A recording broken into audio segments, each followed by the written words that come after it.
What is good, YouTube? It is your boy Lit, back with another NBA 2K24 video. And in today's video, I have another episode of Rare Builds for you guys, as you can see on your screen. In today's episode, we are going to be creating a two-way three-point glass cleaner, I believe. So with that being said, let's jump into the build. Now, obviously, you can make this build at power forward or center position. Is really truthfully up to you. I went power forward just because I don't really, I don't know, I just feel like I don't make a lot of power forward builds, so I kind of want to make more PF builds and switch it up. So I went power forward, and that's also one of the rare positions that I don't have. I have guards, I have a center. I'm in the midst of, trying to figure out what my small forward build is going to be, although I'm pretty sure it's going to be a lock, but I don't really have a lot of power forward builds, so I've been playing around with the power forward position. Obviously, again, like I said, you could make this at center, and you could tweak the height, the weight, and the wingspan to, as much as you like, and this is just what I went with. I went 6'8", 275 with a 7'4" wingspan, and as guys know, when I go low on the height like this for big men builds, I tend to go higher on the weight just to balance it, so that way you're not super short and super light and weak. So I went, shorter on the height, but I also went higher up on the weight to kind of counter, the low height. And then, of course, you'll see these are the attributes that I went with. 60 close shot, 77 layup, 80 drive and dunk with a 60 standing dunk. Now, the reason why I went with this is because I don't want to be one-dimensional. I see a lot of bigs that make their build and they have their build where they can shoot and space the floor. But the problem is that they don't have no finishing. Personally, a friend of mine has a build like that. And it kind of sucks because on the pick and roll, you can't really roll, or you don't want to roll because you don't have a driving dunk, you don't have a driving layup, you don't have a close shot, you don't have anything that's going to benefit you on the pick and roll. So you're pretty much forced to pick and pop, and they're going to guard the three-point line because they don't want to give up the three. So paint be wide open a lot of times, and they're not giving up that three. So you don't want to just not be able to score because, they're going to guard the three-point line. Somebody's going to stick the three-point line. Now, the paint is wide open, but it doesn't matter. You don't have finishing. So that's why I went with a little bit of finishing on this build. 77 layup, again, enough to get most of these layup badges on gold. 80 drive and dunk, more than enough to finish on the pick and rolls, more than enough for you to rim run. It's more than enough for you to catch lobs as well, too, as you see right there, Silver Aerial Wizard. You'll be able to do a lot with just this 80 drive and dunk, backdoor cuts, all of that, and then the 60 standing dunk, just so that we make sure not only do we have those standing dunk animations at 40 and 45 standing dunk, but at a 60 standing dunk, you will dunk more frequently. You have a higher attribute, you'll dunk more frequently. So that's why I went with 60 on the standing dunk. And then finally the shooting, 72 mid-ranges, netting Silver Midi Magician. 83 ball is not the greatest, but I've seen dudes splash and shoot consistently with a 76 3 ball. If you can shoot, you can shoot, and if you can't, you can't. The badges do help, but if you know your jumper, you can get a lot done with a little in this game. So, hot spots, badges, knowing your jumper and your cue, it goes a very long way. That's the reason why you see a lot of dudes shooting with a lower three-point rating. And then I went with an 81 on the free throw because, again, like I said, guys, I only play 5v5. If you guys play park or whatever, 2v2 to ones, you can take this down. It's up to you, but this is just what I went with. Then moving on to the playmaking, I just went with pass accuracy because you're not going to really be putting the ball on the floor like that. You're not going to really be dribbling like that.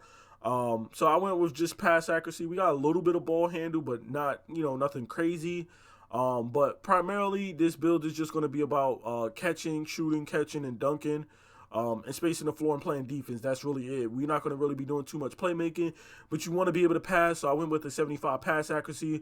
See, that's pretty much going to get us everything on silver except for needle threader and bailout. And then relay passer and touch passer is only going to be bronze. But, those are kind of the lesser important badges. Relay passer can be good, but touch passer isn't really too much necessary. But, yeah, that's what I went with the playmaking. And then finally, the defense, we went with an 84 interior defense. We went with an 85 perimeter defense, meaning that not only will we be able to play really good defense on the interior, but we'll be able to play some pretty good defense on the perimeter as well, too. We'll be inside out. We'll be able to guard the pick and roll. People won't be able to just ISO us and just cook us because we'll be able to stay in front of our man. We got the speed and the perimeter defense to do so, as well as the badges. 45 steal, just so that we can swipe at the ball. If you time your steal with the right stick, you still can get some steals with a low steal rating. I've personally done it, and I've have a build with 25 steal. As long as I time it and I'm not just spamming square, spamming the right stick, I might reach like maybe twice a game on my builds with no steal, and I can get a steal here and there. If you know how to play them close and get bump steals and body steals or whatever, you can get steals that way as well too. Don't look at 45 steal as a death sentence. It's like, oh, you won't be able to get the ball or steal a ball. I have a build with like 76 perimeter, no steal, and I'll average like around 1.7 or 1.6 steals per game. So I can still get steals. It's just not, you're going to be able to spam or play the passing lanes. I just don't get steals that way. Most of my steals are on ball steals. You won't be able to play the passing lanes or snatch passes out the sky. It is what it is, but as long as you know how to play to your strengths, you should be fine. 90 block, again, to make up for being 6'8", we do have that 7'4" wingspan, and we do have that 90 block. Obviously, I would have liked to go 92, but because of the height, the wingspan and all that stuff, we can only go up to a 91 block. So I felt like there was no point in going 91 if I couldn't go 92 to get gold anchor. So I went with a 90 block. We got gold chase down, we got silver anchor, and we got gold pogo stick. That's going to help with us getting those contests and, blocks down low. We also have an 85 offensive rebound with a 92 defensive rebound. So we aren't going to be, trash or ass at rebounding. We will be able to bang on the boards. Even being 6'8", we'll still be able to snag. We have a 78 speed and a 66 acceleration, which is going to help us with running and getting to those spots to grab those boards over, taller players. We also have a 99 strength. So again, like I said, I did go 6'8", but I compensated that 6'8" height with 275 pounds of weight, a 7'4" wingspan, and these attributes like 99 strength, 92 defensive rebound, a 90 block. So even though you're going to be undersized, you're still going to be able to get stops and make plays down low defensively. You see gold box out beast, you see Hall of Fame bulldozer, you see Hall of Fame immovable enforcer, Hall of Fame brick wall, silver post lockdown. You're not going to just get bullied or just moved around. Most bigs aren't even running 99 strength. You will run into those post scorers or whatever, those inside bigs here and there that have super high strength, 95, 99. But those builds are kind of more rare. You don't really see those builds a lot.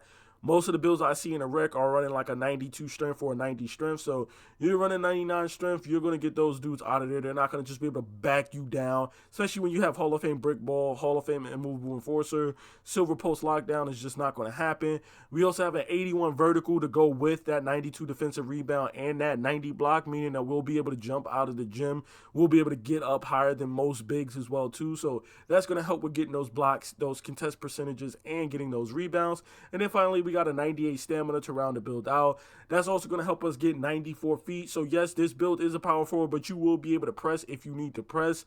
And we also have gold workhorse as well to help us with getting those steals, chasing those loose balls, those long rebounds and things of that nature. So, this build isn't too shabby.